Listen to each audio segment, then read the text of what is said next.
Perlu teman-teman ketahui bahwa petugas receiving dia di wilayah-wilayah kabupaten yang pelaksanaan sensus petani 2023-nya dengan menggunakan metode PAPI atau dokumen. Assalamualaikum warahmatullahi wabarakatuh. Halo sahabat Bunda Zaman Now. Pada kesempatan kali ini saya akan membagikan informasi mengenai proses pengolahan dokumen sensus petani 2023, di mana pada proses pengolahan nanti itu akan direkrut kembali petugas-petugas yang terdiri dari petugas receiving batching, lalu petugas editing coding, dan petugas entry data gabungan L1 dan L2. Yang pertama perlu teman-teman ketahui bahwa dari ketiga petugas tersebut yang akan bekerja terlebih dahulu secara SOP-nya adalah petugas receiving batching. Karena petugas receiving batching ini akan menerima dokumen-dokumen dari lapangan. Untuk dokumen-dokumen tersebut dia input oleh petugas receiving batching ke dalam web yang sudah ditentukan. Kalau di kegiatan Reksosek 2022 lalu, petugas receiving batching itu tidak semua kabupaten merekrut, tapi sepertinya di kegiatan sensus petani 2023 ini, petugas receiving batching akan direkrut hampir di semua kabupaten. Cuma untuk petugas receiving batching per kabupaten tidak banyak yang dibutuhkan. Mungkin memang tidak sebanyak petugas entry data dan petugas editing coding. Tapi ada di setiap kabupaten itu yang namanya petugas receiving batching. Seperti namanya, petugas receiving batching itu kan menerima dokumen dan memasukkannya ke dalam web. Jadi nanti dia secara keseluruhan itu akan bekerja di bawah bagian umum untuk menerima distribusi dokumen dari lapangan, dan nanti dari bagian umum akan dialokasikan ke petugas receiving batching tadi untuk yang bersangkutan menginputnya di web. Nah, itu yang ketika petugas receiving batching. Lalu petugas berikutnya adalah petugas mengenai editing coding. Kalau receiving batching kita hanya menginput dokumen-dokumen yang masuk dari lapangan, jumlahnya per SLS-nya berapa, wilayah mana, kecamatan mana. Tapi kalau petugas editing coding ini kerjanya sudah mulai berat. Petugas editing coding akan menerima dokumen untuk yang bersangkutan, petugas editing coding tadi, memeriksanya kembali, melihat konsistensi isian antar dokumen antara L1 dan antara L2, lalu melihat lagi isian yang ada dalam dokumen L2. Contoh, konsistensi isian adalah ketika kita berbicara mengenai pekerjaan dari anggota rumah tangga yang akan kita periksa nanti. Ketika dia itu ada usaha lain selain di sektor pertanian, yaitu misalnya di perdagangan, maka yang bersangkutan itu akan ditanyakan juga dia itu sumber penghasilan utamanya nanti yang mana, dan akan disinkronkan. Sinkronkan maksudnya dari pendapatan dia dari pertanian, lalu dari non pertanian itu berapa persennya, dan nanti pertanyaan di bawahnya akan menanyakan apa sih kerja lain dari orang tersebut. Nah, ini ketika dia di blok 2 ada, di halaman terakhir itu tidak ada, maka ini akan mengakibatkan dokumennya error. Lalu saya beberapa waktu yang lalu mendapatkan pertanyaan begini, antara receiving batching, editing coding, dan petugas entry data, itu enaknya yang mana? Sebenarnya semuanya ada enaknya, semua juga tidak ada enaknya. Ketika kita bicara petugas receiving batching tadi yang hanya menginput dokumen ke dalam web yang sudah ditetapkan, iya, ringan kerjanya memang. Tapi yang berat adalah ketika dokumen itu masuk tidak bertahap. Dalam artian, hari ini masuk, bisa jadi dokumen yang masuk hari ini itu jumlahnya seratusan SLS. Karena dari SLS sana, dari Koseka A, ngirim dokumen, Koseka B, ngirim dokumen, Koseka C, masukkan dokumen. Jadi dokumen itu akan menumpuk sampai 100 SLS untuk kita kerjakan. Dan parahnya kadang kita itu dikejar target bahwa tanggal sekian dokumen itu harus sudah selesai di input. Nah, ini yang tidak enaknya di bagian receiving batching. Memang kerjanya hanya menginput dan menyesuaikan dengan permintaan yang ada di web. Tapi ketika di dokumen yang masuk itu masuknya sekaligus, itu akan merepotkan petugas receiving batching.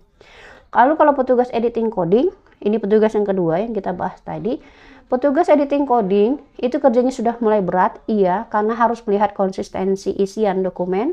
Yang kedua, beratnya adalah ketika si petugas editing coding bertemu atau menemukan dokumen yang tulisannya seperti tulisan anak SD yang baru belajar menulis. Kita tahu sendiri bahwa kegiatan lapangan itu sudah ditarget sekian hari selesai sekian kakak, per harinya sekian kakak, harus di TG, harus ngisi L1, harus ngisi L2. Ketika mereka dikejar target, mungkin sebenarnya tulisan mereka itu rapi, karena pengen cepat dan dikejar terus untuk memasukkan dokumen, akhirnya tulisan itu jadilah seperti tulisan seperti baru belajar menulis. Sehingga banyak tulisan-tulisan yang tidak ramah untuk petugas editing coding.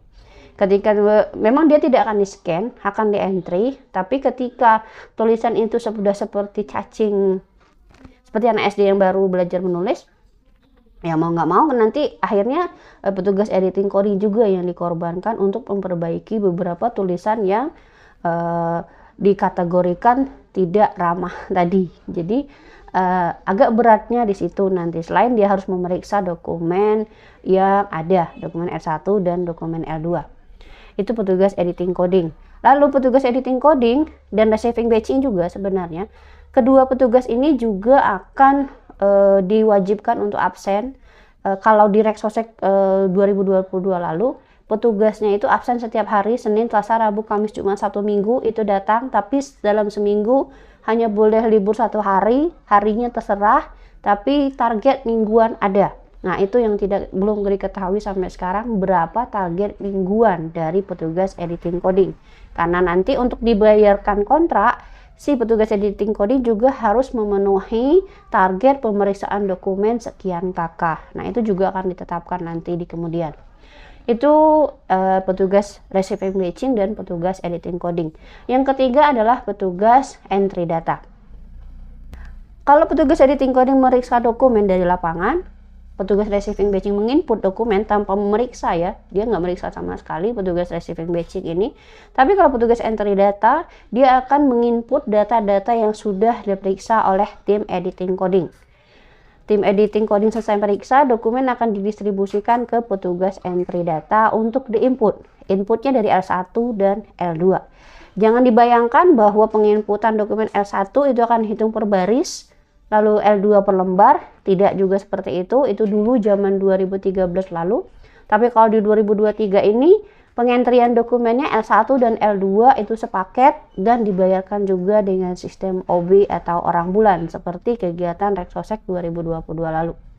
Dan yang kedua, jangan dibayangkan juga bahwa dokumen yang teman-teman akan entry nanti, asal teman-teman masukkan angkanya, dia akan clean seperti Reksosek. Karena saya lihat sendiri bahwa pada saat pelaksanaan itu kan, kita ketika ditanyakan aset kan pilihan jawabannya 1, 2, 1, 2, 1, 2.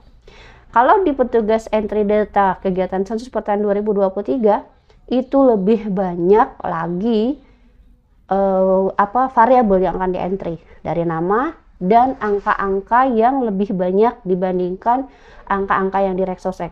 Kalau Reksosek itu rata-rata itu pilihannya iya 1, 2, tidak gitu.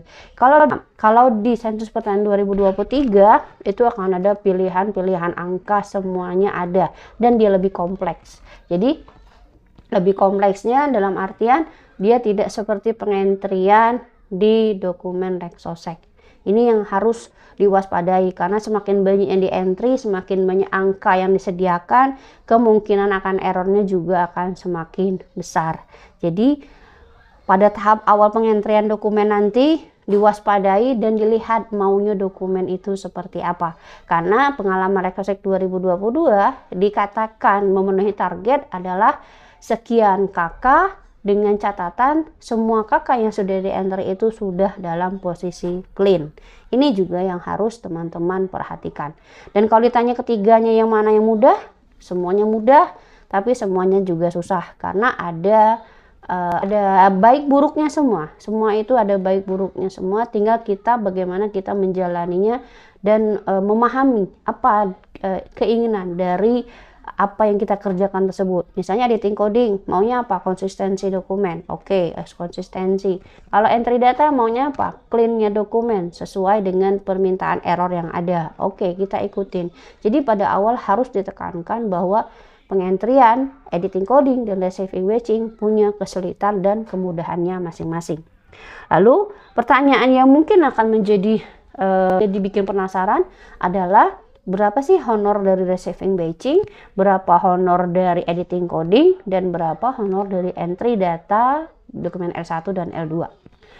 Ketiga kegiatan tersebut itu jumlah honornya beda, jumlah bulan untuk dikontraknya juga beda. Kalau receiving batching honornya sama dengan kegiatan Rexosec 2022 dan terpantau oleh saya adalah di angka 2 juta. Kalau di editing coding sama juga dengan kegiatan Rexosec 2022. Kalau editing coding ini sama dengan pengentrian dokumen Rexosec 2022. Itu juga angkanya itu masing-masing kabupaten beda, kurang lebihnya sama dengan kegiatan waktu itu. Kalau di sini kurang lebih 2,9. Tapi kalau untuk entry data L1 dan L2 agak lebih banyak sedikit, tapi tidak terlalu banyak. Ya paling beda beberapa puluh ribu lah dari honor editing coding. Itu kalau untuk entry data. Lalu bulannya tadi seperti yang saya sebutkan, bulannya beda. Receiving batching itu hanya petugasnya sedikit, bulannya juga sedikit. Petugas editing coding bulannya sedikit, tapi orang yang direkrut agak banyak, lebih banyak dari receiving batching. Lalu kalau entry data ini bulannya lebih banyak dan petugas yang dibutuhkan juga lebih banyak. Artinya kesempatannya juga lebih besar ya kalau petugas yang dibutuhkan itu banyak. Kalau receiving batching rata-rata satu kabupaten satu, editing coding kalau di sini hanya kurang lebih 24 orang, dan itu pun diasumsikan bahwa mereka hanya akan bekerja 12 orang di Juli, 12 orang di Agustus, dan beda orang. Itu artinya 2 bulan, tapi dengan 12 orang masing-masing, 12 Juli, 12 di Agustus, sudah beda orang. Lalu kalau entry data itu lebih banyak lagi dari petugas editing coding, tapi bulannya juga lebih banyak lagi. Ini kurang lebihnya 30-an orang untuk editing entry data. Ini sebenarnya tergantung dari wilayah kabupaten kita masing-masing. Apakah wilayah kabupaten kita itu adalah wilayah kabupaten yang dominan untuk petaninya atau orang yang mengusahakan tanaman pertanian atau tidak. Tapi yang perlu teman-teman ketahui bahwa petugas receiving batching, entry data, dan editing coding hanya ada di wilayah-wilayah kabupaten yang pelaksanaan sensus pertanian 2023-nya dengan menggunakan metode PAPI atau dokumen. Jadi kalau untuk wilayah Capi yang menggunakan aplikasi FASIQ itu tidak ada petugas-petugas pengolahan seperti yang saya sebutkan tadi. Karena pada wilayah FASIQ semuanya sudah terinclude dalam aplikasi FASIQ. Disitulah mereka mengentri dokumen, disitulah mereka melakukan pencacahan, dan disitulah mereka menyerahkan dokumen. Dalam artian mensubmitnya, mengirimkannya ke servernya BPS. Jadi di wilayah-wilayah FASIQ yang ada 39 kabupaten, kota, dan ibu kota provinsi itu tidak ada petugas pengolahan. Yang ada hanya di wilayah penggunaan dokumen atau PAPI. Semoga informasi dari saya bermanfaat. Wassalamualaikum warahmatullahi wabarakatuh.